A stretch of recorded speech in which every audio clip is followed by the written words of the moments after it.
अब वहीं तुर्की में 6 फरवरी को आए भूकंप की वजह से वहां भारी तबाही हुई है। भूकंप में जान गंवाने वालों का आंकड़ा हर घंटे बढ़ रहा है और अब तक वहां 35,000 से ज्यादा लोगों की मौत हो चुकी है, जबकि 1 लाख से ज्यादा लोगों के घायल होने की जानकारी है। बता दूं कि 1939 में, इससे पहले जब ये त्रासदी तुर्की में आई थी, तब मृतकों की संख्या 30,000 के करीब थी। तो यानी अब वो आंकड़ा उसको भी पार करता हुआ दिख रहा है, पार कर चुका है।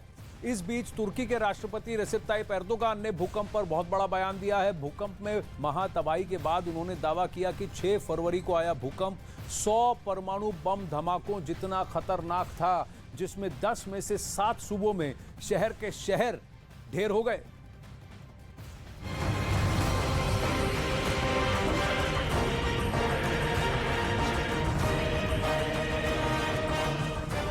इसी महीने की 6 तारीख को तुर्की में जलजला आया और 35,000 से ज्यादा लोगों की जान चली गई। इस भूकंप ने तुर्की के कई शहरों को तबाह कर दिया है। हजारों घर इस खतरनाक भूकंप में जमींदोज हो गए। इस आपदा में जिंदा बचे हजारों लोग बेघर हो गए। भूकंप आने के 9 दिन बाद भी दुनिया भर से आए बचाव कर्मी लगातार मलबे में लोगों को ढूंढने के लिए जुटे हैं। हालांकि कई इलाकों में हालात बेहद खराब होने की वजह से हर किसी तक तत्काल मदद पहुंचाने में काफी मुश्किलों का सामना करना पड़ रहा है। तुर्की राष्ट्रपति रेसिप ताइप एर्दोगान ने इस भूकंप को बेहद खतरनाक बताया। उन्होंने कहा कि ये भूकंप सैकड़ों शक्तिशाली परमाणु बमों जितना खतरनाक है। Dünyadaki pek çok ülkenin toprak bütünlüğünden daha geniş bir alanda yaşanan felaketin tarihteki diğer büyük depremlere göre 7 kilometre gibi yüzeye yakın bir yerde gerçekleşmesi çarpan etkisiyle yıkımı artırdı. Ardı ardına yaşanan bu depremler en güçlü atom bombalarının yüzlercesine denk büyüklükte bir enerji ortaya çıkardı. तुर्की में भूकंप से महातबाही के बाद वहां के राष्ट्रपति ने अधिकारियों के साथ एक बैठक की। इस बैठक में राष्ट्रपति रेसिप ताइप एर्दोगान ने इस भूकंप को तुर्की की स्थापना के बाद सबसे गंभीर आपदा बताया। 6 Şubat günü yaşadığımız iki büyük depremle tarihinde eşi benzeri görülmemiş genişlikte bir alanda ve şiddette sarsıldı. Cumhuriyet tarihinin 1939 Erzincan depreminden sonraki en büyük iki afetini aynı gün ardı ardına yaşadık. भूकंप आने के बाद से ही बचाव कर्मी लोगों को बचाने में जी जान से जुटे हुए हैं और उन्हें इसमें सफलता भी मिल रही है, क्योंकि कई इलाकों से 8 दिन बाद भी मलबों में दबे लोगों को सुरक्षित बाहर निकाला गया है। और यही वजह है कि वहां के राष्ट्रपति ने यहां तक ऐलान कर दिया है कि जब तक एक शख्स को बचा नहीं लिया जाता, रेस्क्यू ऑपरेशन बंद नहीं होगा। 1.2 लाख स्क्वायर किलोमीटर के प्रतिफल में ये इम्पैक्ट हुआ है, वो भी दक्षिणी तुर्की में। इन भूकंपों का कम से कम 10 सूबे इससे प्रभावित हुए हैं, जिसमें से 7 बहुत ही सीवियर हैं। फिलहाल जितना रेस्क्यू काम हो रहा है वो गाजियानटेप के आसपास इर्द गिर्द हो रहा है। भले ही वहां पर और भी सूबे हैं जहां पर नुकसान काफी भारी हुआ है। जावेद मंसूरी हमारे सहयोगी वहां तुर्की में हैं और इस वक्त गाजियानटेप से लाइव जुड़ रहे हैं हमारे साथ। जावेद, आपने बहुत सारे सूबों का भ्रमण किया है, अधिकांश रिलीफ वर्क गाजियानटेप में फोकस्ड है, लेकिन गाजियानटेप की आबादी बाकी सूबों के बनिस्बत कम है और अंताकिया और कहरनमरास जैसे जो लोग जैसी जगह हैं, सूबे हैं, वहां जो डिस्ट्रक्शन हुआ है, डेवास्टेशन हुआ है, वो गाजियानटेप के मुकाबले कहीं ज्यादा है। देखिए, आप बिल्कुल सही कह रहे हैं आनंद। मैं अगर आपको बताऊं, जो अंताकिया है, कल हम अंताकिया में थे और ऐसा डिस्ट्रक्शन हमने पूरे तुर्की में कहीं नहीं देखा है। जो भी प्रभावित इलाके हैं, बहुत ज़्यादा तबाही वहाँ हुई है। खंडर वो शहर बन चुका है। अभी हम जो तस्वीरें आपको दिखा रहे हैं, नूरदागी से दिखा रहे हैं, जो कि गाजियानटेप प्रांत का हिस्सा है। जरा मैं आपको तस्वीर रेयर कैमरा से दिखाता हूँ। देखिए, ये विजुअल देखिए, ये अब इसी तरह से मलबों के ढेर जगह जगह बने हुए हैं और यहाँ हम जितनी दूर तक कैमरे की नज़र जाएगी, आपको इसी तरह से मलबे के ढेर नज़र आएंगे। मैं एक और तस्वीर आपको दिखाऊंगा, इसी मलबे के ढेर के ठीक सामने किस तरह से रिलीफ वर्क यहाँ पर है और किस तरह से रिलीफ कैंप्स बन गए। देखिए, ये पुलिस है यहाँ तुर्की की। ये देखिए, ये तस्वीर देखिए, ये पूरा मलबे का ढेर, मलबे का पहाड़ आपको नज़र आएगा। और ज़रा अब इस तरफ देखिए, ये आफाट जो कि यहाँ डिजास्टर मैनेजमेंट कंट्रोल करती है, आफाट की तरफ से यहाँ पर कैंप्स लगाए गए हैं। जो लोगों की जिंदगी है वो इस तरह से कैंप्स में सीमित होकर रह गई है। और चुनौती ये है आनंद, क्योंकि यहाँ बहुत ज्यादा ठंड है, 1 डिग्री लगभग यहाँ ठंड है। अभी कोल्ड वेव हम महसूस कर सकते हैं। देखिए किस तरह से जिंदगी बसर यहाँ के लोग कर रहे हैं। ये आप देख लीजिए, ये टेंट बनाए गए हैं आफाट की तरफ से, और यहाँ अब इस तरह से लोग रह रहे हैं। और ये लगभग कई शहर ऐसे हैं जो कि टेंट सिटी के रूप में तब्दील हो चुके हैं। तो ये स्थिति बनी हुई है। लेकिन इस सब के बावजूद नूरदागी के अलावा अगर हम बात करें तो अंताकिया बहुत ज्यादा प्रभावित है। हमने कल वहां पर देखा कि ऐसी जगह हमें नजर आई जहां पर रेस्क्यू ऑपरेशन भी नहीं चल रहा था। और सबसे बड़ी चुनौती अभी यहाँ इनके सामने ये है कि वहां बॉडीज जो हैं वो डिकम्पोज होना शुरू हो गई हैं बहुत जगहों पर, जिसकी वजह से अब महामारी का वहां पर हमने महसूस की। महामारी का डर भी होगा, लगातार बना हुआ है जी। और जैसा आप कह रहे हैं यहाँ पर तो आफाट कैंप में आप चल फिर पा रहे हैं क्या? अंताकिया और कुछ ऐसी प्रोविंसेस, ऐसे सूबों में ऐसी हालत थी कि तुर्की आर्मी ने आपको वहां अंदर जाने नहीं दिया, और लोगों में भी कहीं ना कहीं गुस्सा दिख रहा है। क्या लूट मार के इंस्टेंसेस भी सामने निकल के आए? तो ये तो फिर मल्टीपल प्रॉब्लम हो गई। एक तरफ जान बचाइए, दूसरी तरफ आप इनका इलाज कीजिए, जो बेघर हो गए उनके लिए जगह दीजिए, फिर खाने पीने की सामग्री, फिर महामारी का डर, और उसके ऊपर अब लूट मार। और इसकी भी खबरें बहुत ज्यादा हो रही हैं, करीब 150 से ज्यादा अरेस्ट हुए हैं।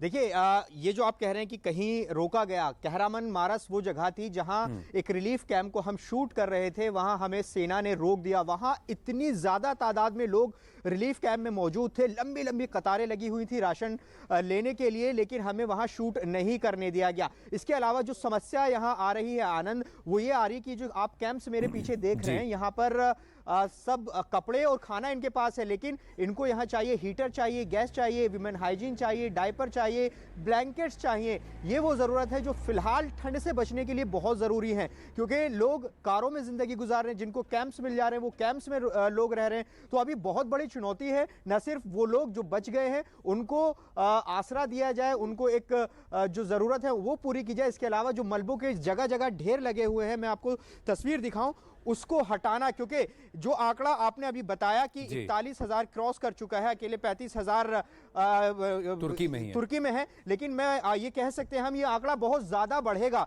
क्योंकि ऐसी बहुत सारी इमारतें हैं जहां अभी मलबा हटाया ही नहीं गया। कल हम एक एनडीआरएफ के कैंप में गए थे, वहां पर एनडीआरएफ काम कर रही थी। एक दिन पहले उन्होंने 8 बॉडी निकाली, कल 4 बॉडी वहां पर मौजूद थी। तो ऐसे में ये जो हमारी बात हुई एक्सपर्ट से, वो भी यही कह रहे हैं कि ये आंकड़ा बहुत बढ़ सकता है। और ये कह सकते हैं कि जो 1939 में भूकंप तुर्की में आया था, ये उससे बहुत बड़ा है, क्योंकि उसमें 30,000 लोगों की मौत हुई थी, और अब 30,000 ये क्रॉस कर चुका है, और संख्या बढ़ सकती है। और लगातार जगह जगह अभी भी इसी तरह से मलबे के ढेर बने हुए हैं। जी, कई सारे आंकड़े तो ये कहते हैं कि 60,000 से लेकर 1 लाख तक मृतकों की संख्या बढ़ सकती है। जावेद, आप मेरे साथ बने रहें, फिर वापस जावेद की ओर जाएंगे और भी लाइव अपडेट्स लेंगे। लेकिन आप मलबों का ढेर देख रहे हैं, ये सब मल्टी स्टोरी बिल्डिंग थी जिसके अंदर लोग रह रहे थे, और कितनी इसके अंदर लाशें दबी हैं उसका अनुमान अभी भी कोई नहीं लगा सकता ठीक से। लेकिन हाँ, अब ये बॉडीज डिकम्पोज हो रही हैं, क्योंकि हफ्ता भर हो चुका है इस भूकंप को, और फिर इसकी वजह से अब महामारी फैलने का भी डर है। ऊपर धूप है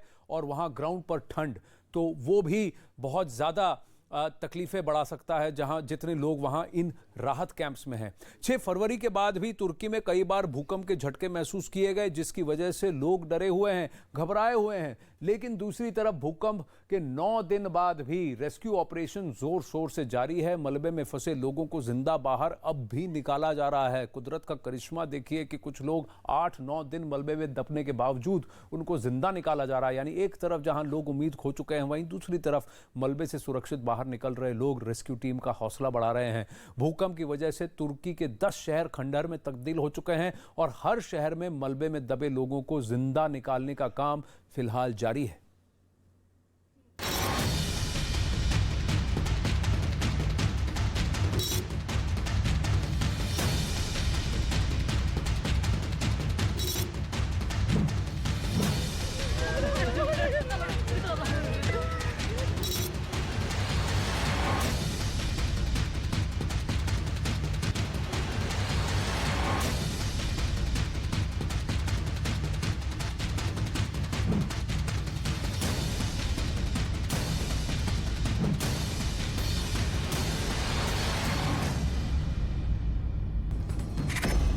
तुर्की में 9 दिन बाद भी चमत्कार।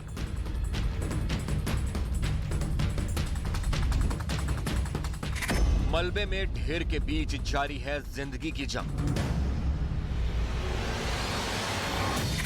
खंडहर हो चुकी इमारतों के बीच राहत का काम।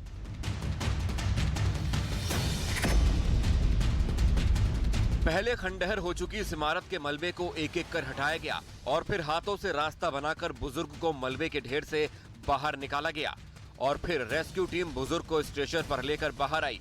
ये रेस्क्यू ऑपरेशन इतना आसान नहीं था क्योंकि मलबे में जिस जगह बुजुर्ग फंसे थे वहां तक पहुंच पाना रेस्क्यू टीम के लिए बड़ी चुनौती बनी हुई थी।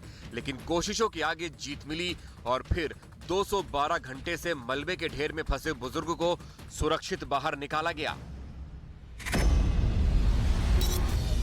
तुर्की के हता इलाके से भी चमत्कारी तस्वीरें सामने आईं, जहां एक महिला 203 घंटे से सीमेंट और ईंट के मलबों के बीच फंसी हुई थी, जिसे रेस्क्यू टीम ने बड़ी कुशलता के साथ बाहर निकाला। पहले हाथों से मलबे को हटाकर रास्ता बनाया गया और फिर उसे धीरे धीरे बाहर निकाला गया। ये रेस्क्यू ऑपरेशन बड़ा ही चुनौती भरा था क्योंकि जरा सी भी चूक इस महिला की जान पर भारी पड़ सकती थी। महिला को सकुशल बाहर निकालने के बाद रेस्क्यू टीम ने राहत की सांस ली और पूरा इलाका तालियों की गड़गड़ाहट से गूंज उठा।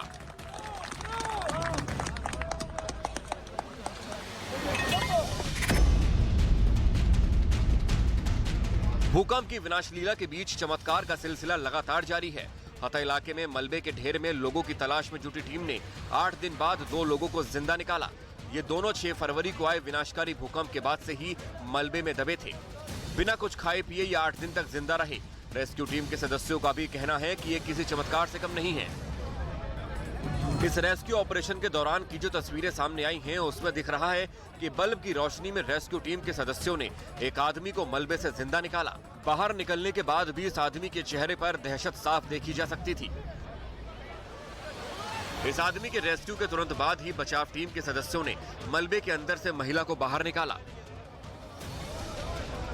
बाहर निकलने के बाद स्ट्रेचर पर लेटी महिला ने दोनों हाथ ऊपर किए, ईश्वर और बचाव कर्मियों का शुक्रिया अदा किया। तुर्की के भूकंप प्रभावित क्षेत्रों में काम कर रही राहत बचाव की टीमें दिन हो या रात लगातार 24 घंटे लोगों को बचाने का काम कर रही हैं।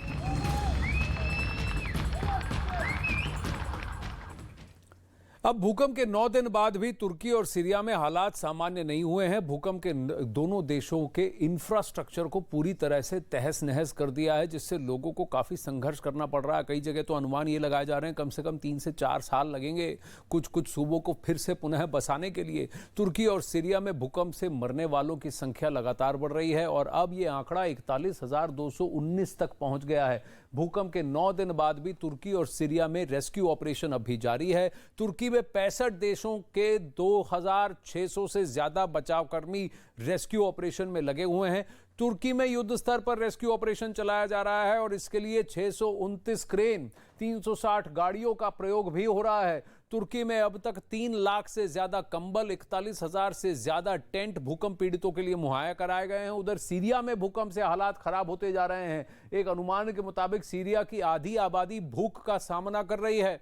सीरिया के हालात को देखते हुए यूएई ने भेजी जाने वाली मदद को बढ़ा दिया है। यूएई की तरफ से सीरिया को भोजन, टेंट, कपड़े और मेडिकल उपकरण भेजे गए हैं, लेकिन वहां के स्थानीय कह रहे हैं हमें कंबल दीजिए, कंबल चाहिए। महिलाओं के लिए जो पर्सनल यूज की सामग्री है, हाइजीन की सामग्री है, जैसे सैनिटरी पैड्स, वो चाहिए। बच्चों के लिए डायपर्स चाहिए और दूध, जो मिल्क पाउडर है, वो चाहिए। ऐसी चीजों की आवश्यकता है वहां पर। सीरिया के कुछ शहरों में भयंकर तबाही छाई हुई है। लोग दर्द से कराह रहे हैं और मदद के लिए चिल्ला रहे हैं, लेकिन कोई नहीं है जो मदद के लिए आगे आए, क्योंकि सिविल वॉर की वजह से अलग अलग सूबे अलग अलग एंटिटीज के कंट्रोल में हैं। ऐसा इलाका है जहां दशकों से ज्यादा वक्त तक चले युद्ध के कारण पहले काफी तबाही का माहौल था। सीरिया में तो हालात खराब हैं। जावेद मंसूरी अभी लाइव हैं तुर्की में नूरदागी से। आपके पीछे भी जो मैं देख रहा हूं, ये कई सारी मल्टी स्टोरी बिल्डिंग्स लग रही हैं जो पूरी तरह मलबे के ढेर में बदल गई हैं। हमने हते में देखा कि 8 दिन बाद भी कुछ लोगों की जान बच गई। यहां पर क्या बचाव कार्य बंद कर दिया गया है? क्या ऐसे कुछ सूबे हैं जहां पर अभी तक रिलीफ वर्क पहुंच नहीं पाया? जिस तरह से इंफ्रास्ट्रक्चर डैमेज है जावेद, इसको तो सालों लग जाएंगे वापस बनने। तब तक ये लोग क्या करेंगे, कहां जाएंगे? बिल्कुल, देखिए जिस तरह के मलबे के पहाड़ नजर आ रहे हैं, उसको बनाने में, इस मलबे को हटाने में बहुत वक्त लग जाएगा आनंद, क्योंकि अगर मैं आपको दिखाऊं, देखिए ये रिहायशी इमारतें हैं और जहां तक कैमरे की नज़र जाएगी आपको इसी तरह से ये जो मलबे के पहाड़ हैं नज़र आएंगे। और ये एक तरफ नहीं है, मैं ज़रा कैमरे को थोड़ा सा आगे ले जाता हूं और आपको तस्वीर दिखाता हूं। ये देखिए किस तरह की स्थिति यहाँ पर बनी हुई है। और यहाँ अभी इस जगह पे, कम से कम इस पॉइंट पर, हमें कोई रेस्क्यू ऑपरेशन चलता हुआ नज़र नहीं आ रहा है। हालांकि ऐसा नहीं कि नहीं चल रहा है, नूरदागी में दूसरी जगहों पर चल रहा है, लेकिन यहाँ अभी नहीं दिखाई दे रहा है। देखिए एक इमारत, ये देखिए इस तरफ, मैं आपको दिखाता हूँ कि यहाँ क्या स्थिति है। ये तस्वीर आप देख लीजिए, ये भी रिहायशी इमारत मालूम पड़ती है। और ज़रा इसकी तस्वीर देखिए कि क्या स्थिति यहाँ पर बनी हुई है। यहाँ आपको कुछ नज़र नहीं आएगा, सब बिखर चुका है, बर्बाद हो चुका है। और ये सवाल सही है कि इस स्ट्रक्चर को दोबारा खड़ा करने में सालों लग जाएंगे। और देखिए इस स्ट्रक्चर के ठीक सामने यहाँ इस तरह से ये आफाट के कैंप बने हुए हैं। लोग इन कैंप में शिफ्ट हो गए हैं जो बच गए हैं, और हज़ारों की तादाद में लोग। जावेद, एक बात बताइए, एक एक टेंट में कितने लोग हैं? बनी हुई है लगातार। खाने पीने के लिए लोग क्या कर रहे हैं? खुद ही उनको ये करना पड़ रहा है, अपना प्रबंध करना पड़ रहा है? क्या कर रहे हैं स्थानीय लोग? देखिए खाने पीने की जो समस्या है वो यहाँ पर नहीं है। जो हमारी यहाँ के लोकल से बात हुई है, उनको खाने का सामान पर्याप्त मात्रा में मिल रहा है, क्लोथ जो है वो पर्याप्त मात्रा में मिल रहे हैं। लेकिन समस्या जो आ रही है वो ठंड में आ रही है। ठंड में उन्हें हीटर चाहिए, क्योंकि यहाँ ठंड बहुत ज़्यादा है। उनको ब्लैंकेट्स चाहिए, उनको गैस चाहिए, उनको विमेन हाइजीन चाहिए। तमाम समस्याएं हैं जो यहाँ के लोग अभी फेस कर रहे हैं। ये बातचीत के आधार पर हम आपको बता रहे हैं। और टेंट सिटी की जहाँ तक बात है, तो कई शहर ऐसे हैं जहाँ आपको टेंट ही टेंट नज़र आएंगे। तो ये स्थिति तो हर शहर में कमोबेश नज़र आ रही है, क्योंकि ये इस तरह की स्थिति यहाँ पर हो गई है। और लोग इस तरह जो घर हैं वहाँ रह रहे हैं, इस तरह कैंप्स जो हैं वो उसमें रहने को मजबूर हैं। और कुछ लोग ऐसे भी हैं, वो भी जिनके घरों में दरारें आ गई हैं, उनको खतरा है कि कभी भी गिर सकता है, तो वो अपने घर से दूर नहीं जाना चाहते। अगर आफ्टर शॉक्स आए तो फिर वो क्या करेंगे? जी, क्योंकि कार फिर भी सड़क पे है, थोड़ा सेफ लगेगा, ऊपर से कुछ गिरेगा नहीं। कम से कम 2800 आफ्टर शॉक्स आ चुके हैं पिछले 9 दिनों में उस बड़े भूकंप के बाद। कल भी वहां पर ऐसे झटके आए थे जो कि 4.5 और 4.8 थे रिक्टर स्केल पर। यानी कि अगर ऐसी कोई टेढ़ी मेढ़ी इमारतें हैं जिनमें क्रैक्स हैं, वो कभी भी ढह सकती हैं, कभी भी गिर सकती हैं। भूकंप ने तुर्की के 10 शहरों को बर्बाद कर दिया है। आज अंताकिया में भी भूकंप का विनाश देखने को मिला। ये लीला ऐसी है कि पूरा शहर और पूरा कस्बा पूरी तरह से फ्लैट हो गया है। यहाँ सैकड़ों इमारतें गिर चुकी हैं, और जो इमारतें नहीं गिरी वो जर्जर हालत में हैं, जिसकी वजह से लोग घरों में जाने से कतरा रहे हैं। ठंड ने भी लोगों के लिए मुश्किलें खड़ी कर दी हैं, क्योंकि ऊपर धूप दिख रही है, आपको साफ आसमान दिख रहा है, लेकिन टेम्परेचर वहां 1 डिग्री है। लिहाजा लोगों ने भूकंप से बचने के लिए कार और टेंट में नया बसेरा बना लिया है।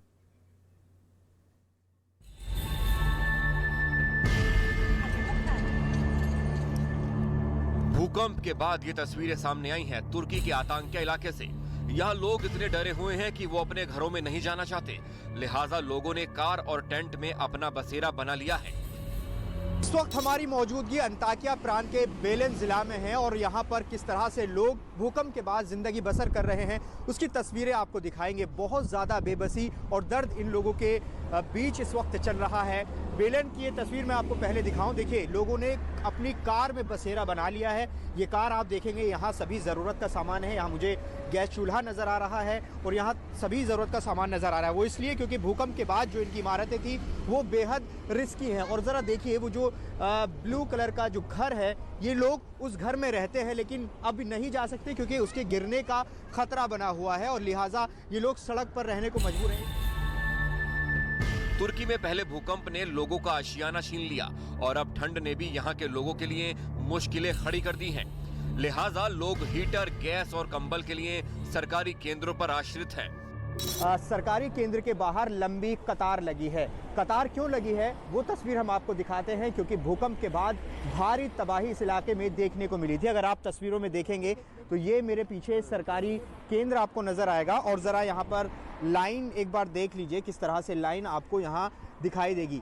ये मैं अगर आपको तस्वीर दिखाऊं, ये तस्वीर आप देखिए कितनी बड़ी लाइन आपको यहाँ पर नजर आएगी। इन लोगों को कमी है किस बात की वो हम आपको बताएं। दरअसल यहाँ पर इनके पास खाना तो है, लेकिन इतनी भीषण ठंड में इनके पास हीटर की कमी है, इनके पास फ्यूल की कमी है, इनके पास जो वुमेन हाइजीन है उसकी कमी है। तो उसी के लिए ये इस सरकारी केंद्र पर रजिस्ट्रेशन करा रहे हैं ताकि वो सब सामान इनको मिले।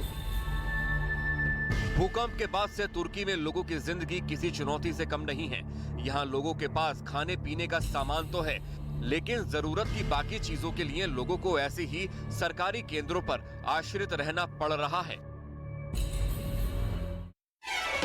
2023 की पहली सियासी जंग त्रिपुरा, मेघालय, नागालैंड में किसका लहराएगा परचम?